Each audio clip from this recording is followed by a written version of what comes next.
Did you ever wonder what would have happened if the Straw Hats had a time machine? Would they be able to change the past and erase every horrible thing that's ever happened to them? Or would they just screw up the entire timeline, causing them to never meet? Our story begins right after their escape from Egghead Island. The Thousand Sunny drifts into a mysterious fog, and the crew discovers an ancient ruin with a strange dial-powered device glowing at its center. Robin recognizes it instantly, a forbidden relic from the Void Century, a time machine once used by the ancient kingdom. Luffy, of course, wants to jump in immediately, but the crew stops him. Everyone is excited about this new discovery. The crew debates and ultimately decide that each crewmate should have a chance to go on their own journey and use the time machine to go wherever in time they want. Everyone has a past they'd change, but messing with time comes with great consequences. Luffy, being impatient and excited, decides to go first. He wishes to go back in time and save his older brother Ace from dying, and the rest of the crew follows, going on their own journeys. So what exactly happens when Luffy goes back in time? Well, the story takes an interesting turn. Since Luffy isn't really the smartest, he goes straight back into the Marineford War a few moments before the executioners are about to execute Ace. Lightning strikes the battlefield and suddenly a time machine spawns on Whitebeard's ship, and Luffy walks out of it with a huge smile on his face. Everyone is obviously shocked to see this, and especially the Luffy of this time. Future Luffy wastes no time jumping straight for the executioner's platform while knocking down all weak Marines in the process with his Conqueror's Haki. Luffy saves Ace, and everything else goes kinda the same, just like the main story, but the only difference is Whitebeard dies while being distracted by future Luffy's arrival. Akainu punched a hole through his back while he wasn't looking. This broke Ace, and he hated future Luffy for this. Future Luffy was obviously sad about this, but he let Ace live his life. So what exactly happens after the Marineford War? Well, since Ace survives, Luffy does not get the same motivation to become stronger like in the main story, so the Straw Hats are significantly weaker. And although Luffy still wants to become Pirate King, his resolve is not as strong as it once was, and the crew end up getting defeated in the Grand Line by one of the Yonkos. As for Ace, he becomes the Whitebeard Pirates captain with one goal in mind: killing Blackbeard for starting the Paramount War and murdering Thatch, despite future Luffy's warnings. Some time passes and Ace still falls to Blackbeard, but this time Blackbeard steals Ace's Devil Fruit and hands him over to the Marines to be kept as a prisoner for life. What a crazy turn of events. But what happened with Zoro's journey? Well, upon using the time machine, Zoro had a few ideas about where he would go. He wondered if he could meet Ryuma or train with the greatest swordsman in history, but he ended up deciding to go back in time and save Kuina. Upon arriving in the past, Zoro goes back to his old dojo and tells his former master that he's from the future. Koshiro is obviously shocked by this, but he doesn't think too much of it and allows Zoro to stay at the dojo. They sit together and have some sake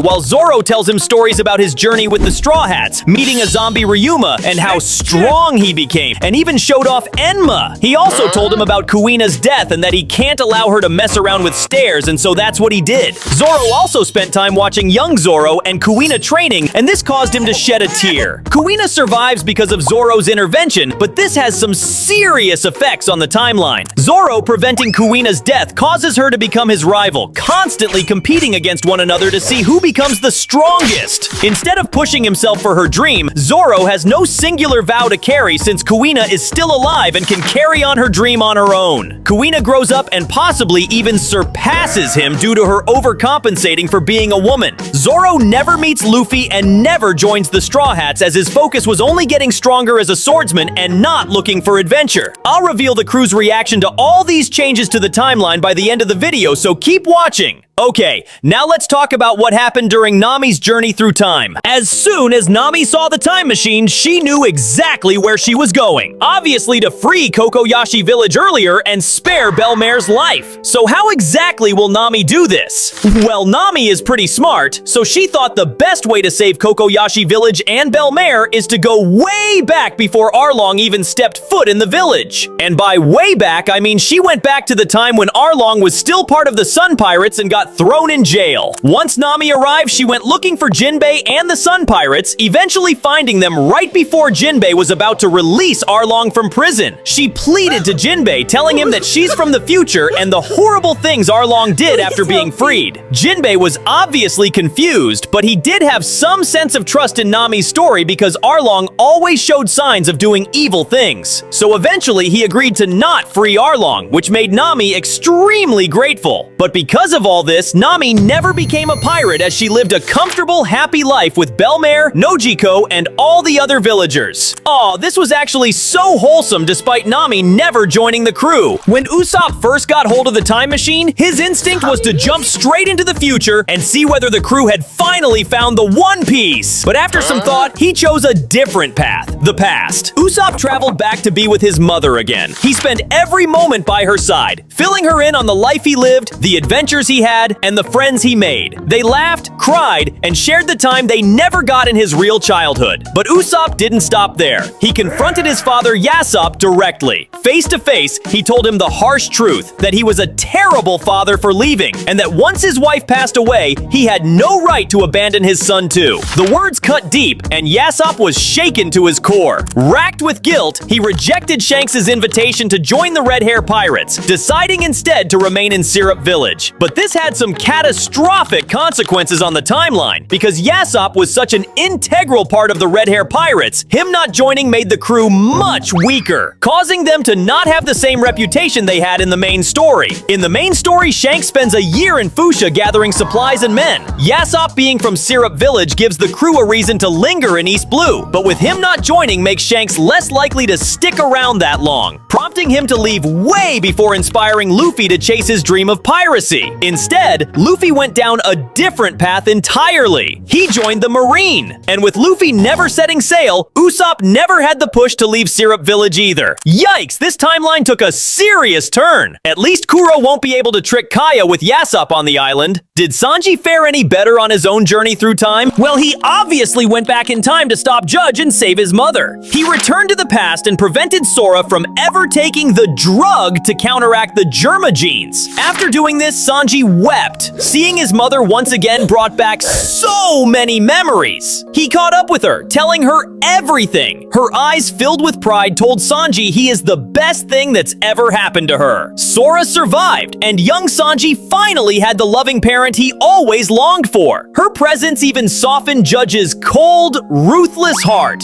but only slightly. With Sora alive, Sanji never ran away, but this had a horrible effect on him. He grew up fully under Germa influence, and without his mother's sacrifice shaping his birth, he didn't inherit the same kindness and compassion we know him for. Instead, he became colder, harder, more like his brothers. That single change sealed his fate. He never fled to the seas, never ended up at the Baratie, and never crossed paths with Luffy. The Straw Hats lost their cook before they ever set sail.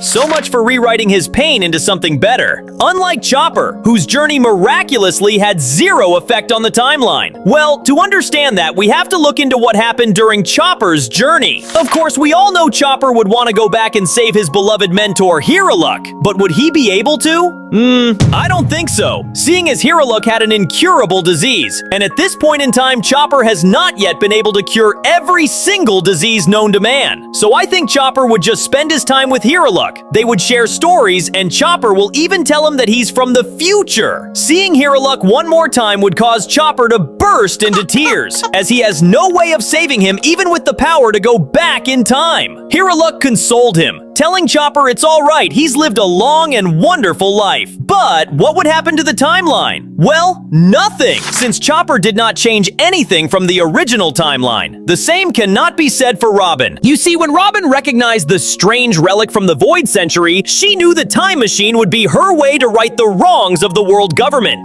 Obviously, I'm talking about saving her mother and Ohara. So Robin lands in the past 5 years before the Buster Call ever happened. Robin reunites with everyone with tears in her eyes, tells them that she's from the future, but they weren't surprised at all, as Robin looks almost identical to her mother, and the Ohara scholars were familiar with the time machine, as they know most things about the Void Century. Robin would pour her heart out to Clover and tell him how sorry she is. Clover would say it's okay and lead her to her mother, where a 3-year-old Nico Robin would be playing with some books from the library. Robin would smile, seeing that her younger self is still just as curious as ever. Olvia would share a heartfelt mother-daughter moment with Robin, and that's when Robin would tell them that in 5 years, the government government will destroy the island and all its inhabitants. They were obviously shocked by this, but they listened to future Robin's warning and began preparation to move to a new island where the world government would never find them. Of course, it wasn't easy for Clover and the others as they had some strong attachments to the library and the Tree of Knowledge, but eventually they would come around. But what about the timeline? Well, since Robin has completely changed the past, young Robin grows up supported, never hunted, and never develops the need to hide and survive alone. She still becomes an archaeologist, but her primary goal now would just be to search for more past relics like poneglyphs and ancient weapons. The world government still hunt the scholars down, but they can never find them. Robin never meets Luffy as she has to keep a low profile and never joins the crew. Wow, what a bittersweet ending. But what do you think happened with Franky? Well, obviously he went back in time and prevented Tom's execution. With Tom alive, young Franky never has to mature through guilt. He stays a shipwright but doesn't build his dream ship with the same conviction. Without the trauma of Water 7, he never joins Luffy and the Thousand Sunny is never built. Man, seems like all the Straw Hats' journeys lead to them never meeting. Before we cover Brook's journey through time, let's cover Jinbe's. Jinbe probably has the most successful time jump. He obviously goes back in time and prevents the death of Fisher Tiger and Queen Otohime. But what exactly happened to the timeline? After Jinbe saved both Fisher Tiger and Queen Otohime, younger Jinbe greatly looked up to him and vowed to be as strong as him. This caused Jinbe to train even harder to become a great pirate like future Jinbe.